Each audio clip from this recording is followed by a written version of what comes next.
उर्दू सहाफ़त के 200 साल मुकम्मल होने के मौका पर centre for harmony and peace तंजीम के ज़रिया पराड़कर स्मृति भवन बनारस में एक नशिस्त का इनेकाद किया गया, जिसमें सीनियर सहाफ़ी और दानिश्वर हज़रात ने अपने ख़यालात का इजहार करते हुए उर्दू को अवामी ज़बान और मोहब्बत की ज़बान बताया।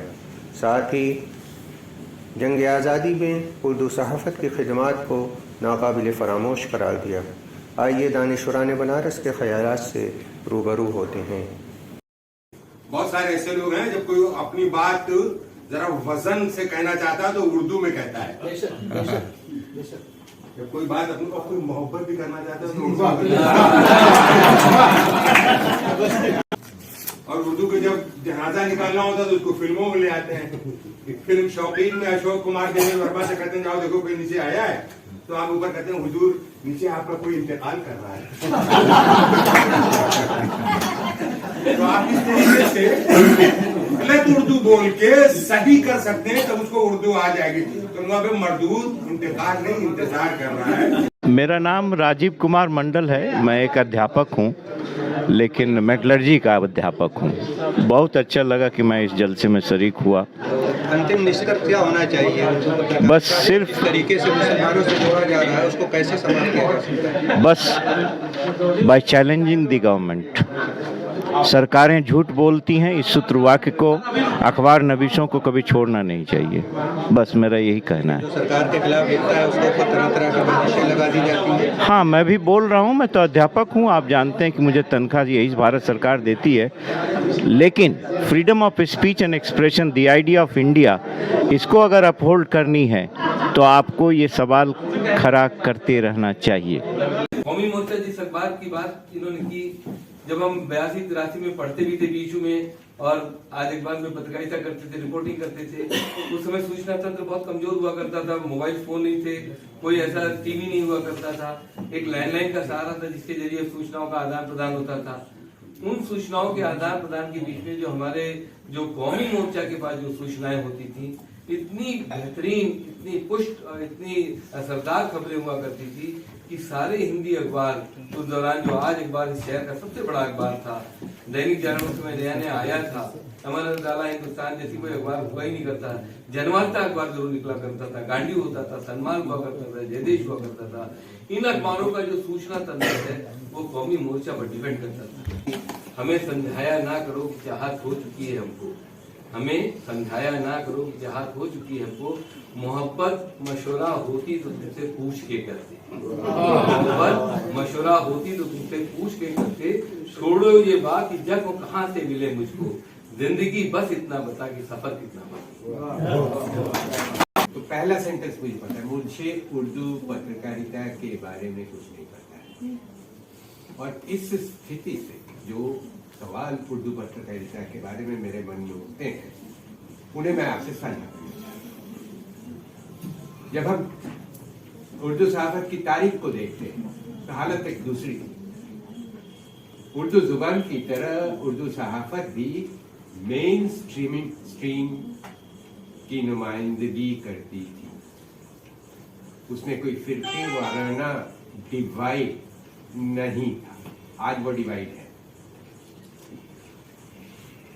तो उर्दू सहाफत के लिए ये समझना जरूरी है कि वो सिर्फ मुसलमानों, या सच कहे तो मुसलमानों के भी एक सेक्शन को एड्रेस करता है। इसे समझना जरूरी इसलिए है कि आपका मसला उसी के जरिए तय होगा। मुझे ऐसा लगता है कि अगर हम पॉलिटिकल इश्यूज को देखें तो फिरका परस्ती, सांप्रदायिकता उर्दू सहाफत की एक बहुत ही मेजर मसला है। फिरका परस्ती या सांप्रदायिकता, मुझे ऐसा लगता है कि उर्दू सहाफत का सबसे अहम मसला है। लेकिन क्यों? जिसकी पीठ पर कोड़े के दाग है उनसे चाबुक की बात करना शराफत नहीं। आज मैं बनारस की सरजमीन पर पिछले 3 साल से हूँ और अपनी नौयत के इंतहाई अहम तरीन प्रोग्राम में शामिल होता हूँ।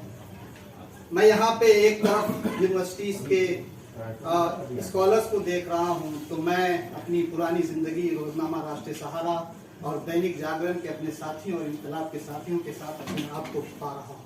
तो जब मैं इस तरह के प्रोग्राम में शामिल होता हूँ जहाँ उर्दू अखबारात, उर्दू सहाफ़त के हवाले से वो लोग गुफ्तगू करते हैं जो उर्दू ज़बान जानते नहीं और उर्दू अखबारात पढ़ते नहीं। मैं इसीलिए पिछले दिनों में एक प्रोग्राम में था, काशी विद्यापीठ के प्रोग्राम में था और मेरा थोड़ी देर खराब हुआ था। वहाँ एक साहब ने आते ही कहा कि मैं उर्दू ज़बान जानता नहीं हूँ, लेकिन मैं जानता हूँ कि ये इसमें उर्दू के इश्यूज उठाए जाते हैं, मुसलमानों की चीज़ें होती हैं। और आपने अभी भी सुना, मैं इस वक्त रोज़नामा इनकलाब, जो भारत का ही नहीं बल्कि पूरी दुनिया का अपनी नौयत का सबसे बड़ा उर्दू अखबार है, मैं बहुत ज़रूरी इसलिए समझता हूँ कि मैं चूँकि पिछले 20 साल से मैं उर्दू सहाफ़त में काम कर रहा हूँ और नियर अबाउट 1500 कॉलम मेरे उर्दू अखबारात में, दैनिक जागरण में, अलग अलग अखबारात में छप चुके हैं। ये आज का फ्रंट पेज है। मैं इसकी सूरतें पढ़कर सुना दूं, इजाजत है? बिल्कुल। पहली खबर, राहुल के बयान पर बीजेपी चरापा, कांग्रेस भी हमलावर। इसमें 3-4 खबरें हैं बीजेपी के लिए, कांग्रेस के लिए। वजीर आजम मोदी के नाजेबा तबसरे का मामला, बीजेपी का मुल्कगीर एहतजाज, बिलावल का पुतला नजर आतिश। बॉटम लीड की जो खबर है, राहुल गांधी की भारत जोड़ो यात्रा, यूपी में यात्रा का हिस्सा बनने वालों से दरखास्त तलब। फिर उस यात्रा के बारे में है। एक खबर है, सुप्रीम कोर्ट ने बिल्किस बानो की एक अर्जी मुस्तरद कर दी। एक खबर है, सुप्रीम कोर्ट ने प्रोफेसर इनामुर रहमान की गिरफ्तारी पर रोक लगाई। जब इसी तरह से आप कौमी अखबार पे जो नेशनल सफा है उसकी आप खबरें देखेंगे तो श्रद्धा वाकर कत्ल मामला, पूनावाला ने वकील को जमानत की दरखास्त दायर करने की इजाजत नहीं दी। दूसरी खबर है, बीएसएफ के दायरे कार में इजाफा से ममता बनर्जी बरहम। लीड खबर है, जो मेन लीड खबर है, हुकूमत चीन की दरअंदाजी पर बहस क्यों नहीं कराती। उससे जो नीचे वाली खबर है, मवेशी को खुला छोड़ने वालों को गौशालाओं में खिदमत करनी पड़ेगी।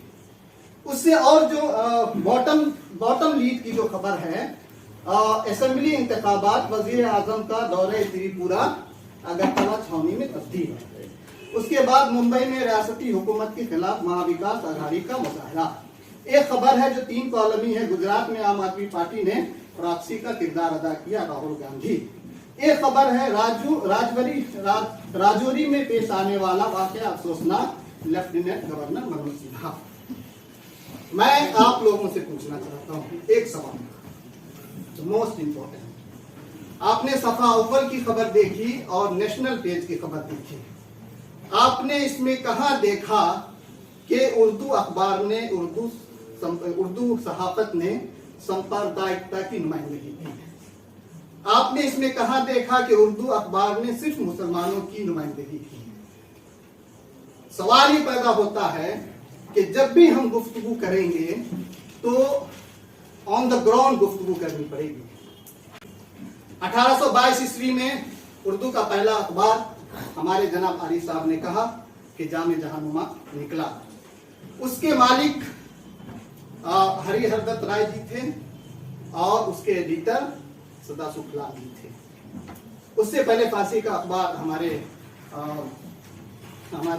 राजा राम मोहन राय जी ने निकाला था। जिस वक्त उर्दू सहाफत इस दुनिया में हमारे से वजूद में आई, यानी उर्दू सहाफत का आगाज हुआ, तो उसकी शुरुआत भी करने वाले हमारे हिंदू भाई थे। और आज जो पूरी दुनिया का सबसे बड़ा उर्दू अखबार है, यानी उर्दू सहाफत की जोत जो पूरी दुनिया में जगाई जाती है, तो उसके मालिकान भी हमारे हिंदू भाई हैं, वो दैनिक जागरण और राष्ट्रीय सहारा है। मैंने उसमें 4 साल काम किया, तो मैं समझता हूं कि वो बातें जो रटी रटाई कि इसमें सब बताइता चीजें होती हैं, ये होती हैं, ऑन द ग्राउंड आकर के बात करनी चाहिए और कंटेंट को देख करके बात करनी चाहिए। अगर हम नहीं जानते हैं किसी भी चीज को हम नहीं पढ़ते हैं तो मुझे नहीं लगता कि सुनी सुनाई बातों पे तबसरा करना चाहिए। नंबर 1। नंबर 2, और अभी एक बात आई कि उर्दू बगावत की जबान है या रही है। माफ कीजिएगा, उर्दू बगावत की जबान नहीं रही है, बल्कि उर्दू इनकलाब की जबान रही है। इनकलाब जिंदाबाद का नारा 1901 ईस्वी में सबसे पहले मौलाना हसरत अली मोहानी ने दिया था और उन्होंने ही सबसे पहले मुकम्मल आजादी का मुतालबा किया था। तो इसलिए उर्दू बगावत की जबान नहीं बल्कि उर्दू इनकलाब की जबान है। हम बगावत 1857 कहते हैं, आमतौर पे लोग कहते हैं, लेकिन हम उसे बगावत नहीं बल्कि हम उसे इनकलाब 1857 कहते हैं। बगावत तो अंग्रेज कहा करते थे, हमने बगावत नहीं की थी, हमने अंग्रेजों के खिलाफ जंग लड़ी थी, हमने इनकलाब बर्पा किया था, इनकलाब की आवाज बुलंद की थी, बगावत कहाँ की थी। हमने अपने देश को अंग्रेजों से आजादी दिलाने की कोशिश की थी, ये बगावत नहीं थी बल्कि ये मेरा हक था, हम हिंदुस्तानियों का हक था, हम भारतीयों का हक था। इसलिए उर्दू बगावत की जबान नहीं बल्कि इनकलाब की जबान है। तीसरे ये कि उर्दू ये भारत की जबान है। उर्दू और हिंदी दोनों आपस में बहने हैं, लिपि का फर्क है और कुछ अल्फाज का फर्क है। उर्दू और हिंदी में मैं बहुत ज्यादा फर्क नहीं करता। जबकि मैं रोजनामा इनकलाब में था तो हम अपने दैनिक जागरण के साथियों ने कहा कि सर मैं उर्दू सीखना चाहता हूँ, तो मैंने उनसे कहा यकीनन 15 दिनों में मैंने तजर्बा किया। विदिन 15 डेज हमने उनको उर्दू लिखना पढ़ना, उसमें से 20 से 25 ऐसे जर्नलिस्ट थे दैनिक जागरण के जिनको मैंने उर्दू पढ़ना लिखना सिखा दिया। और इस वक्त मैं महिला महाविद्यालय में उर्दू सेक्शन का इंचार्ज हुआ, पढ़ा रहा हूँ।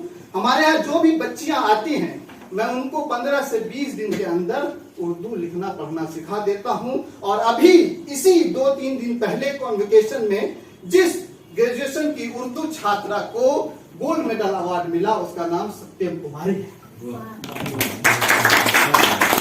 इसलिए आप ध्यान से ये बात निकाल दें कि उर्दू मुसलमानों की जबान है। याद रखें, भाषाओं का कोई धर्म नहीं होता, धर्मों को जरूरत पड़ती है भाषाओं की। इसलिए मैं बिल्कुल मायूस नहीं हूं।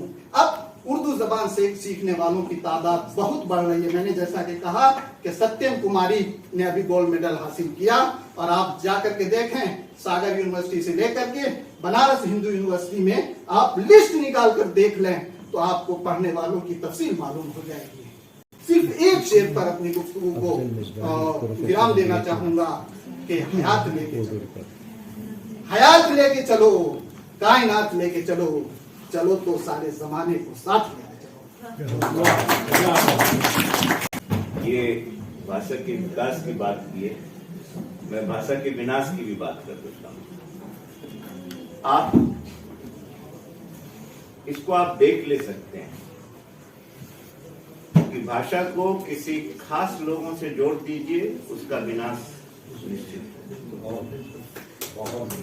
दूसरी बात यह है कि अपने संदर्भ में आप जानते हैं कुछ भाषा को किसी खास जाति से जोड़ दिया गया, उसका बंटाधार हो गया। अब मैं थोड़ी पत्रकारिता के बारे में कहना चाहता हूं कि भैया तुमको तो हम हार्वर्ड यूनिवर्सिटी में जब पढ़ा रहे थे तो हमने कहा था सरकारें झूठ बोलती हैं, गवर्नमेंट्स लाई। ये प्लूरल में उन्होंने सरकारें झूठ बोलती हैं, ये तो सूत्रवाक्य है।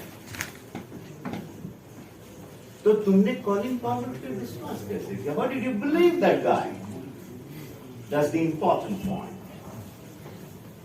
अब मैं एक पेंटर को मैं कोट करता हूं, साहित्य के नोबेल लॉरेट हराल्ड पिंटर, एक ड्रामाटिस्ट।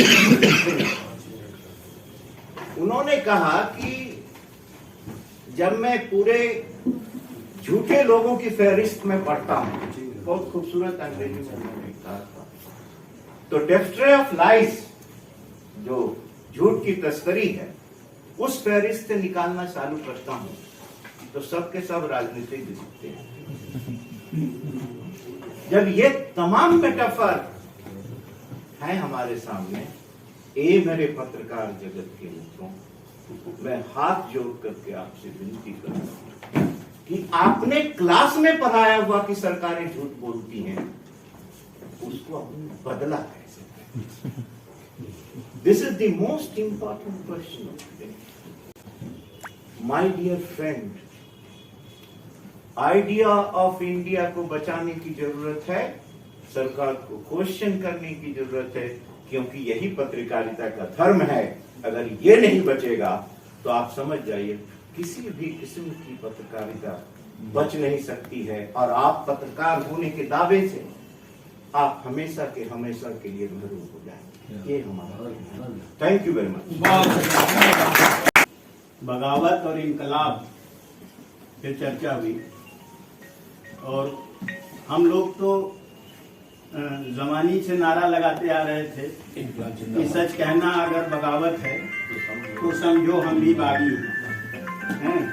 तो उर्दू और हिंदी, इसको समझने के लिए अगर इसको हम अलग करने की कोशिश करें तो मैंने तो पूरी जिंदगी हिंदी में पत्रकारिता की है, लेकिन मेरी डिक्शनरी में इसको अलग करने के लिए कोई शब्द है नहीं है, क्योंकि हम जिस परिवेश में पले बढ़े हैं उसमें संस्कृत वाली हिंदी नहीं बोली जाती, यही हिंदी बोली जाती थी जिसे आप उर्दू भी कहते हैं और हिंदी भी कहते हैं। मैं हिंदू हूँ, आप हैदराबाद जरा चले जाइए तो अगर किसी वहाँ तेलंगाना में किसी हिंदू परिवार के साथ आप बातचीत करने की कोशिश करिए तो आपको लगता है कि आप विदेश में आ गए हैं। लेकिन जरा चार मीनार की तरफ चले जाइए तो आपको पता ही नहीं चलेगा कि आप बनारस में हैं, लखनऊ में हैं या हैदराबाद में हैं। तो ये यही भाषा जो है, मेरे पिताजी तो उन लोगों में से थे जो उर्दू जानते नहीं थे, लेकिन मेरे दादाजी उर्दू जानते थे। मेरे नाना जी मुख्तार थे, उनकी पूरी डायरी उर्दू में लिखी जाती थी। तो मेरे परिवार में तो उर्दू ही थी। हम उर्दू लिख नहीं सकते, उर्दू पढ़ नहीं सकते, लेकिन उर्दू को समझ सकते हैं। उर्दू न इनकलाब की भाषा है, न बगावत की भाषा है, उर्दू मोहब्बत की भाषा है। और उर्दू से हम कैसे भाग सकते हैं? मैं शुरू से कहता आ रहा हूं कि जिस मुल्क का नौजवान व्यवस्था से संतुष्ट हो जाए और अखबार सरकार के मुखापेक्षी हो जाए, वो हुकूमत उस देश के डेमोक्रेसी कभी बहुत लंबे समय तक चल नहीं सकता।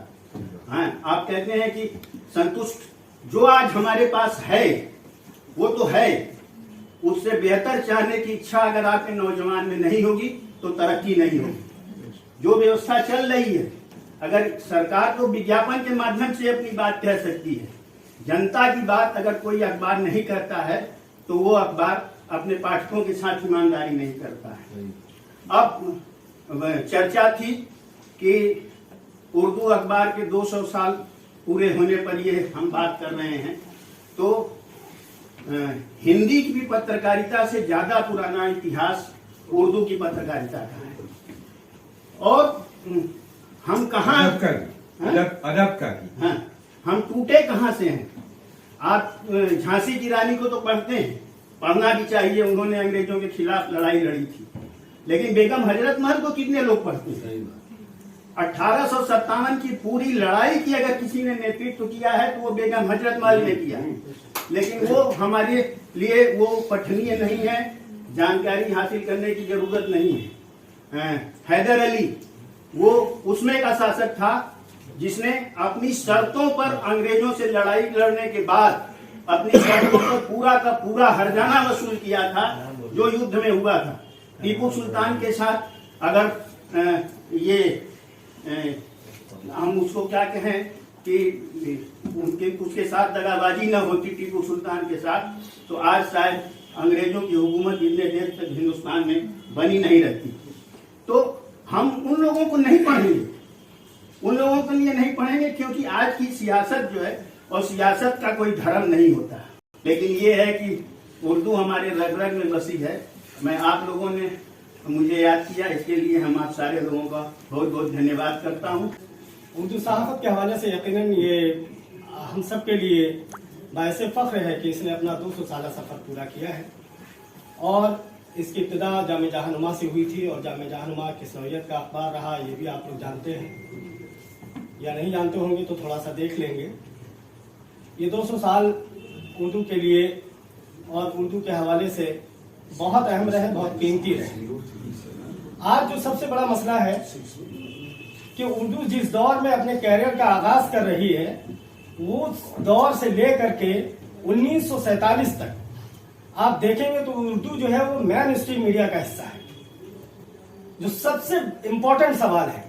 और आज उर्दू किसी तरह से भी जो है मेन स्ट्रीम मीडिया का हिस्सा नहीं है, उसे कोई तस्लीम नहीं कर रहा है, क्योंकि अंग्रेज जिस दौर में आए उस दौर में यकीनन उन्होंने फारसी को हटाया और फारसी का मुताबिक कौन जबान बनी?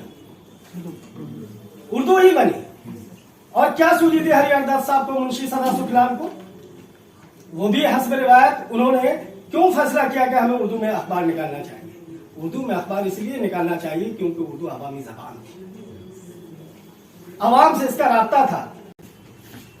और फारसी जो थी वो उस वक्त के पढ़े लिखे लोगों की जबान हुआ करती थी, आम लोगों की जबान नहीं हुआ करती थी।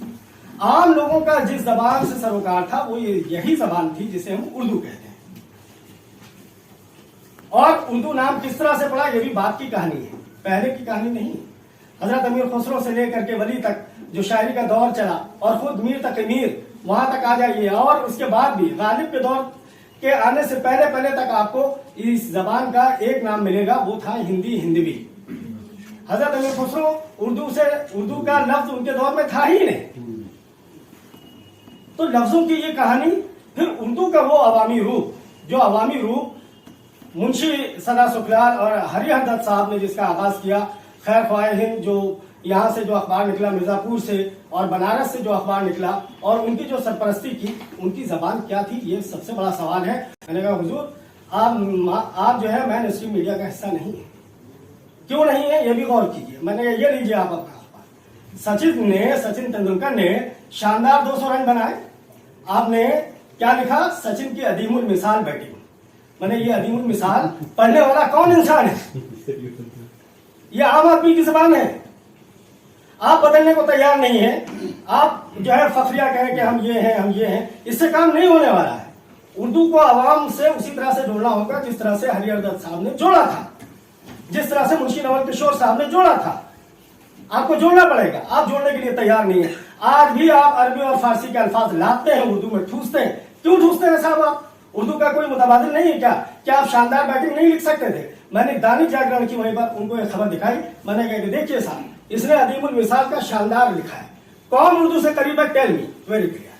बहुत अच्छी बात कही थी मंडल साहब ने कि सहाफत का जो रंग है वो अलग है, उसकी बुनियाद हक गोई है ना, उसका जबान से सरोकार नहीं है। ठीक है, तो जबान कोई भी हो सकती है। और हिंदुस्तान की सहाफत में जब आगाज हुआ तो उर्दू ही उसमें सबसे ज्यादा पेश थी और आज उर्दू ही सबसे ज्यादा दूर है। क्यों है ऐसा, इस पर गौर करने की जरूरत है। तो बहरहाल आज के इस मंच से ये आवाज जानी चाहिए, कौमी उर्दू काउंसिल तक ये बात जानी चाहिए, उत्तर प्रदेश उर्दू एकेडमी तक ये बात जानी चाहिए कि देखिए साहब, उर्दू सहाफत ने 200 साल सफर अपना मुकम्मल किया है। इसका कैरेक्टर सेकुलर है, सेकुलर थी, सेकुलर है और सेकुलर रहेगी। इस सहाफत की आबियारी करने में मुस्लिम सहाफियों का इतना हाथ नहीं है जितना रोल, जितना बड़ा किरदार हिंदू भाइयों का है। तो देखिए, तो उर्दू जो है ना, कल भी उसी रफ्तार से चल रही थी, आज भी उसी रफ्तार से चल रही है। तो थोड़ा सा अगर हम दिशा बदलें, थोड़ी सी अपनी जबान बदलें, थोड़ा सा हम कंटेंट चेंज करें और थोड़ा सा हम जो है प्रोफेशनल पॉइंट ऑफ व्यू से जर्नलिज्म करें, तो Urdu journalism main stream media का हिस्सा बन सकती है। ये बड़ा सवाल है। इन 200 सालों में अगर उर्दू ने कुछ खोया है तो अपना मेन स्ट्रीम मीडिया का हिस्सा खोया है और उसे दोबारा जो है तलाश करने की जरूरत है। बहुत बहुत शुक्रिया। सबसे बड़ी बात यह है कि उर्दू जर्नलिज्म आज की तारीख में शायद सबसे बड़ी भूमिका निभा सकती है, क्योंकि उसके ऊपर हमला है। और उसको किसी भी तरीके से इस सरकार से और इस ये जो का माहौल बना हुआ है उसमें समर्थन भी नहीं मिलने वाला है, कोई सहयोग नहीं मिलेगा। तो अगर लड़ाई लड़नी है तो हमको लड़ाई के हथियार भी तराशने पड़ेंगे, और लड़ाई के हथियारों में मैं समझता हूँ कि उर्दू जर्नलिज्म को हमको फिर से आगे करना चाहिए, फिर से ऊपर उठाना। एक चीज और कि उर्दू को हम उर्दू और हिंदुस्तानी मत जोड़े, उर्दू डैश हिंदुस्तानी। एक्चुअली ये जब से ये टूट गया है रिश्ता, और उर्दू बनाम हिंदी, हिंदी संस्कृतनिष्ठ, उर्दू अरबी फारसी से जुड़ा, तब से ये हमारा पूरा का पूरा समाज टूट गया है। हमारी जो भाषा है वो टूट गई है, जुबान टूट गई है, और हमारी अस्मिता टूट गई। ये आज से अगर 19वीं शताब्दी में हम जाएं, जिस समय ये अखबार बने थे, ये अखबारों की शुरुआत हुई थी, तो उस वक्त तो ऐसी बात नहीं थी। एक ही किस्म का एक आइडेंटिटी थी, और उर्दू कोई अलग से जुबान भी नहीं थी। उर्दू सबकी जुबान थी, हिंदुस्तानी सबकी जुबान थी। तो ये जो टूटी है, इस टूटन को जोड़ने का भी काम हमको करना पड़ेगा। तो हम तो चाहते हैं कि उर्दू, हिंदुस्तानी और जो हमारी एक पूरी कौमी जुबान और कौमी अस्मिता थी, उसको लेकर हम एक नई तहरीक बनाएं, एक नई तहरीक की शुरुआत करें। उसमें हमको कोशिश करनी चाहिए कि आम आदमी के सवालातों को उर्दू के अखबारात उठाएं, जिसका थोड़ा सा अभाव अब हमारे हिंदी के पूरे और अंग्रेजी के भी जो पूरा मीडिया वर्ल्ड है, सियासत की दुनिया है, उसमें आ जा रही है। कम्युनिटी और धर्म में एक विभाजन रेखा खींचनी चाहिए। ये उर्दू का सवाल, हिंदुस्तानी का सवाल कम्युनिटी का सवाल है। ये कम्युनिटी है, ये कोई धर्म नहीं है। इसको इस्लाम से मत जोड़िए। उर्दू को अगर इस्लाम से जोड़ेंगे तो खत्म हो जाएगा, और इसीलिए खत्म हुई भी। पाकिस्तान से और इस्लाम से जब जोड़ेंगे आप, तो वो उसमें खतरे आएंगे। इसको पूरी जनता के साथ, पूरी जमात के साथ, पूरे हिंदुस्तान के साथ, आम आदमी की जिंदगी के साथ, रोजाना की जिंदगी के साथ जोड़िए, तो ये एक फिर से एक बड़ी छुरदार, एक बड़ी मजबूत एक हथियार के तौर पर खड़ी हो जाएगी। ये हथियार थी हमारी आज़ादी की लड़ाई लड़ी। हमारी आज़ादी की लड़ाई का बड़ा हिस्सा उर्दू नहीं लड़ा, उर्दू की जर्नलिज्म नहीं लड़ी। तो क्यों नहीं आज वो बातों को हम फिर से सोच सकते हैं, फिर से उसके बारे में क्यों नहीं हम एक बातें उठा सकते हैं। और एक बात ध्यान रखिए कि जिसका पेट भरा होता है, जिस पे दबाव होता है, जिसे हिंदी में कहते हैं राजाश्रय होता है, राजपाट का समर्थन मिलता है, वो बहुत आगे बढ़ के कोई समाचार या कोई बात नहीं रख सकता है। क्योंकि उर्दू जर्नलिज्म के बारे में हमको इतना तो पता है कि शायद उसको राजाश्रय नहीं मिल पाएगा, वो आइडियोलॉजिकल सवाल है। तो इसलिए हमारे पास कोई हथियार भी नहीं है इस मुल्क में एक बेहतर हिंदुस्तान बनाने का, एक बेहतर मुल्क बनाने का, एक बेहतर समाज बनाने का। मैं इसी के साथ मैं समझता हूँ कि बहुत अच्छी बातचीत हुई। दीपक मलिक। सर, आज के जो उर्दू पत्रकारिता का जो प्रोग्राम हुआ, इसका अंतिम मैसेज क्या जनता में जाना चाहिए? मैं समझता हूँ कि उर्दू पत्रकारिता को फिर से एक हथियार बनना चाहिए आम जनता का। आम फहम जनता जो है उसकी लड़ाई का हथियार बनना चाहिए, तभी कहीं उर्दू पत्रकारिता का एक मतलब बनेगा। और अगर वो केवल भाषाई विवादों में या अपने अगर वो मानते हैं कि वो केवल एक धर्मीय कम्युनिटी के साथ जुड़े हुए हैं, अगर यहाँ तक सीमित रहेंगे तो इसका असर कोई बहुत अच्छा नहीं होने वाला है। यही है कि इसको सिर्फ मुसलमानों से जोड़कर देखा जाए। जी हाँ, जी हाँ, हम समझते हैं कि मुसलमानों से जोड़ के इसको देखा नहीं जाना चाहिए। इसको हाँ मैं समझता हूँ कि उसमें मैंने एक जो बात शुरुआत में की थी कि उर्दू और हिंदुस्तानी इसको हमको जोड़ना होगा, उर्दू डैश हिंदुस्तानी, क्योंकि हिंदुस्तानी को भी ख़त्म किया गया है पूरे तौर से और उर्दू से ही हिंदुस्तानी आई थी हैं। तो अगर ये चीज़ों को, और आज भी हमारी जो आम ज़ुबान है, आम भाषा जो है घर में बोली जाती है, बाज़ार में बोली जाती है, वो हिंदुस्तानी है। उसमें बहुत कुछ संस्कृत के शब्द जरूर आ गए हैं लेकिन फिर भी अभी तक है। तो उसको कायम रखना जाए और इसके ऊपर बहस चलाई जाए, इसके ऊपर बातचीत चलाई जाए, आर्टिकुलेट किया जाए इन ओपिनियंस को, तब फिर बात। सर, यहाँ पर अभी उर्दू पत्रकारिता के 200 साल पूरे होने पर जो बातें हुई हैं, लेकिन सबसे बड़ा मसला है कि उर्दू सहाफ़त और पत्रकारिता में रोज़गार नहीं मिल पा रहा, इसलिए लोग इससे जुड़ना नहीं चाह रहे। तो इस समस्या का कैसे निकाल? देखिए, ये सिर्फ कहने की बातें हैं कि इसमें रोज़गार नहीं मिल पाता है। अगर आप जब कभी मुझसे इस पे तफसीली गुफ्तगू करेंगे तो मेरा इस पे एक तफसीली लेक्चर है और मैं ये बताने की कोशिश करूँगा कि इस पे कहाँ कैसे कैसे रोज़गार है। सिर्फ ज़रूरत इस बात की है कि हम प्रोफेशनल तरीक़े से उर्दू सहाफ़त करते हैं, अगर उर्दू पत्रकारिता में जाते हैं तो बेपनाह इम्कानात हैं। और ये बहुत बड़ी गलतफहमी पैदा करने की कोशिश की जाती है। आपने देखा कि कुछ लोग कहते हैं कि उर्दू पत्रकारिता और उर्दू अखबारात जो है वो फ़िरक़ा परस्ती पढ़ाते हैं, फ़िरक़ा परस्ती का दर्स देते हैं। यानी ये कि कमाल की बात यह है कि वो लोग उर्दू पत्रकारिता, उर्दू अखबारात पे गुफ्तगू करते हैं जो उर्दू अखबार पढ़ते ही नहीं। तो ये बहुत बड़ी विडंबना है, बहुत बड़ी समस्या है कि बिना पढ़े हुए, बिना देखे हुए, बिना समझे हुए, बिना रिसर्च किए हुए हम कमेंट करते हैं। तो ये सिलसिला बंद होना चाहिए। उर्दू अखबार आज भी, जैसा कि प्रोफेसर दीपक साहब ने कहा, कि एक बेहतरीन रोल अदा कर रहे हैं। उर्दू सहाफ़त में का ताल्लुक़ मेन स्ट्रीम मीडिया से है। अगर कुछ लोग ये कहें कि इनका ताल्लुक़ मेन स्ट्रीम मीडिया से नहीं, ये बहुत बड़ी गलत फहमी है। अरे, मेन स्ट्रीम मीडिया से अगर उर्दू का ताल्लुक़ नहीं है तो किसका है भाई? यहाँ पूरे देश में अगर तीन ही ज़बान के तो अखबारात निकलते हैं, इंग्लिश, उर्दू और हिंदी, या इंग्लिश, हिंदी और उर्दू पूरे देश में। तो ये नेशनल मीडिया है, नेशनल ही नहीं इंटरनेशनल मीडिया है। आप देखिए, मैंने देखा लंदन की सरजमीन पर उर्दू अखबार निकलता है, अमेरिका की सरजमीन पर उर्दू अखबार निकलता है। दैनिक जागरण का ये अखबार पूरे भारत में निकल रहा है। इनकलाब, रोज़नामा इनकलाब में उसका रेजिडेंट एडिटर था।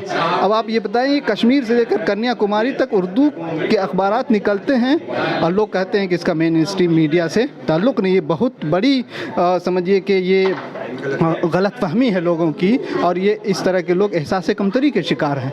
मैं समझता हूँ कि अगर उर्दू सहाफ़त और उर्दू अखबारात को मजबूत किया जाए और इसकी रीडरशिप बढ़ाई जाए, जैसे मैं कोशिश कर रहा हूँ कि उर्दू ज़बान सिखाने की कोशिश करूँ, तो मैं विदिन 15 डेज़ उन लोगों को मैं उर्दू सिखा देता हूँ जो हिंदी ज़बान जानते हैं। तो मैं विदिन 15 आवर्स चैलेंज के साथ मैं उर्दू लिखना पढ़ना सिखा देता हूँ। तो बनारस हिंदू यूनिवर्सिटी की सरजमीन पर मैं अपने स्टूडेंट को जो एक हर्फ उर्दू का नहीं जानते हैं, मैं उनको विदिन 15 आवर्स यानी 15 दिनों के अंदर हम उनको उर्दू लिखना पढ़ना सिखा देते हैं।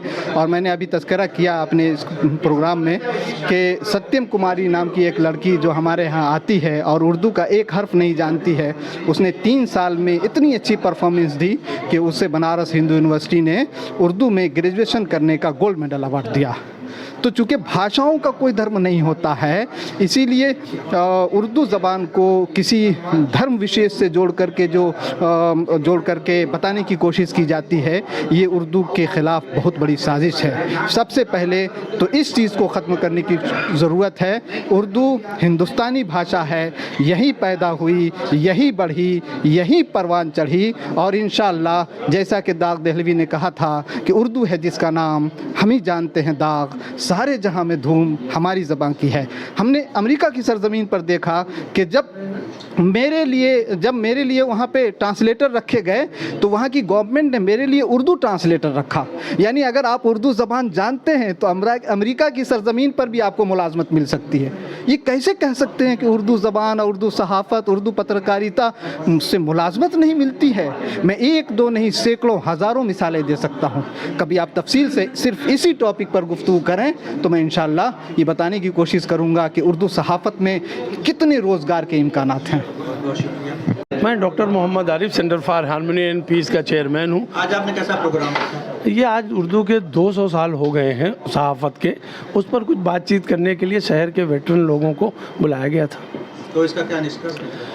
ये है कि ये वो ज़बान है जो धीरे धीरे इधर ख़त्म हो रही है, कम होती जा रही है। इसको किस तरह से तरक्की किया जाए, क्योंकि इसने जो है कौमी यकजहती और उर्दू सहाफ़त के लिए मुल्क में आज़ादी के आंदोलन के दौरान भी बड़ा रोल अदा किया था। ऐसे में ये लगता है कि ये ज़बान जो है न हिंदू की है, न मुसलमान की है, न किसी धर्म की है, न किसी क्षेत्र की है, ये आम आवाम की ज़बान है। और ख़ास तौर पर ये शुद्ध, इसे आप हिंदुस्तानी ज़बान कहिए कि हिंदुस्तान में पैदा हुई, इसके तमाम अल्फाज ज़्यादातर हिंदुस्तानी मुख्तलिफ़ ज़बानों से लिए गए हैं। तो ऐसे में जो है इस ज़बान को फ़रोग़ देना चाहिए, इस ज़बान की तरक्की के लिए हमें कोशिश करनी चाहिए।